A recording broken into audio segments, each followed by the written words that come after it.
I just wrapped up another big week of training for Ironman Florida. The race is in less than 10 weeks now. I put in 16 and a half hours over that past week, which, coming off of the Olympic distance triathlon I had done the week before, made it a real challenge.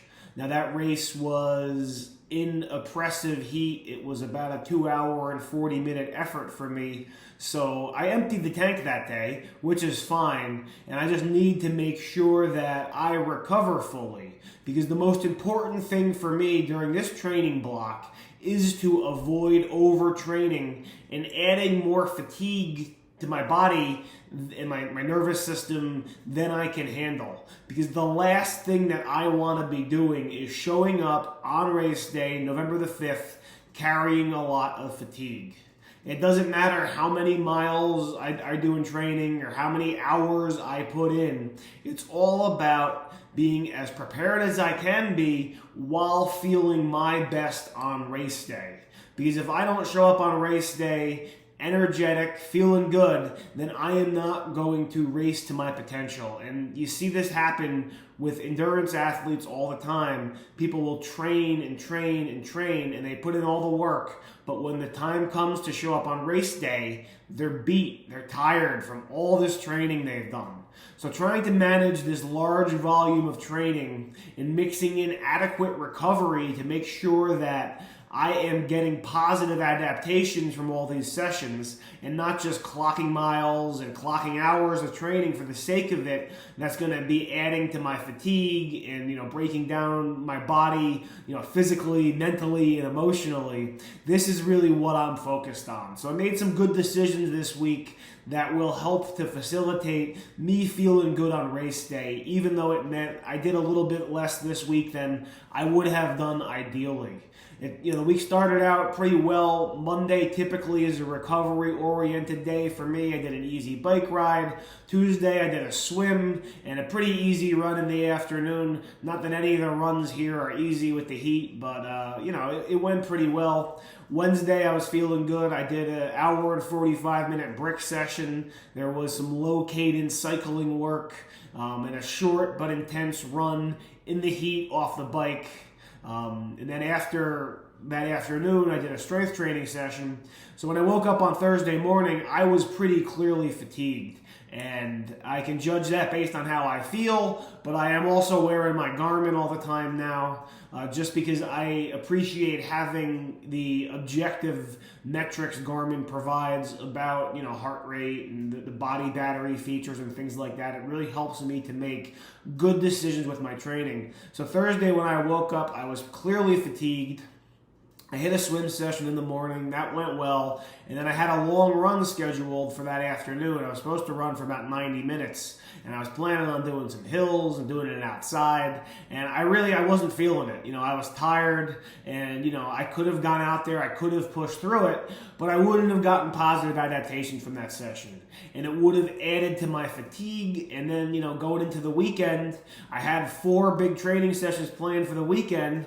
If I'm carrying too much fatigue to recover on Friday, well, then I'm going to wake up on Saturday and I either have to cancel those key training sessions or I need to add more to the fatigue and more to the fatigue, right? And this is where overtraining comes in, and this is where this kind of thing can happen. So I decided to skip my run on Thursday afternoon. Friday, usually another recovery-oriented day for me, and it was the same last week. I did an easy bike ride, and I had a strength training session in the afternoon.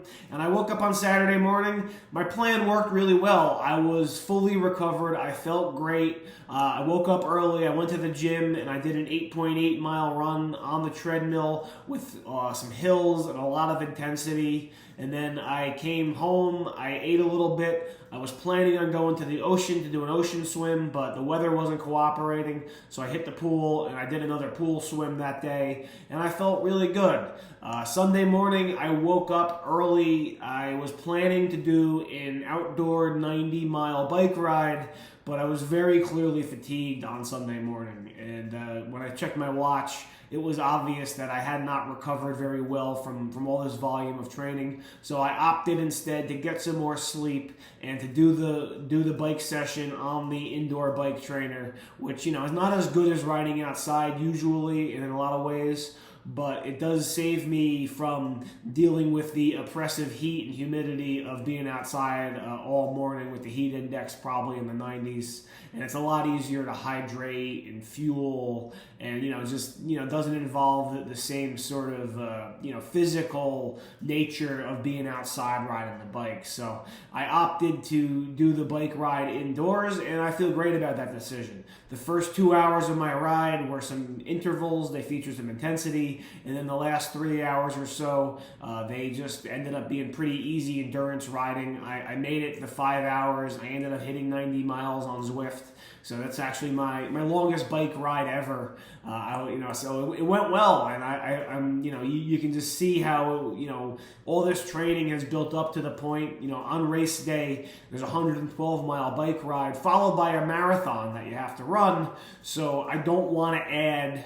I want to make sure the bike goes smoothly. I don't want to overbike. I want to be able to make it through the bike course quickly, but without putting in too much effort, because running a marathon after is going to be a daunting challenge. And that's really what I was able to do those last 3 hours on the bike. I was, keeping my heart rate pretty low, but still putting out pretty decent amount of power, that can keep me going. So that was a good test. It was a challenge to ride indoors for 5 hours. But I got through it. I'm better for having done it. After the ride was over, I had a huge meal, and then I hit the pool, and I did a 2,700-yard swim. That was really challenging. The fatigue was really heavy at this point. Swimming was tough, and there were some big blocks of long swimming in this session. The last set was 1,000 yards consecutive without stopping, and I was tired during that set, and it was really hard to push myself through it. But I'm at the point now where I can just do this stuff even when I'm tired, and that's kind of the point of all this training. So I was pleased that I got through that swim. And it was a great week of training. I got to bed early and, feeling pretty good. It's Monday morning right now, and, I'm a little fatigued, but I'm generally feeling great. Today is going to be another recovery-oriented day, and I'm sure, come Tuesday, I will wake up and be ready to tackle some more big training sessions. So overall, last week, the fourth week of my training program, I swam over 12.5 kilometers, which was over 4 hours of swimming. It was all in the pool. I rode 142 virtual miles on the indoor bike trainer. It was 8 hours and 14 minutes or so on the indoor bike trainer. And I only ran 18.3 miles because I skipped that one run, but still got some decent running in. And then I hit my 2 strength training sessions.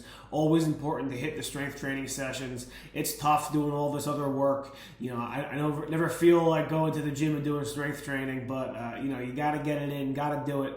So I've been doing that consistently all year, and I'm really proud of that because I've made it a concerted effort. So I'm starting to feel really good, actually. Sort of as good as I felt last summer when I was in the build-up for the Ironman 70.3 Atlantic City, and I'm feeling strong, with all this stuff, and this is great. So seeing great feedback from my metrics, and everything's looking up right now, and I'm ready for another big week of training. There's going to be a lot of running coming up in this week of training, and then the week after that features a lot of cycling. So it's going to be good to get some more of this over distance stuff in, more endurance kind of focused things to get me ready for race day, which is coming up in under 10 weeks.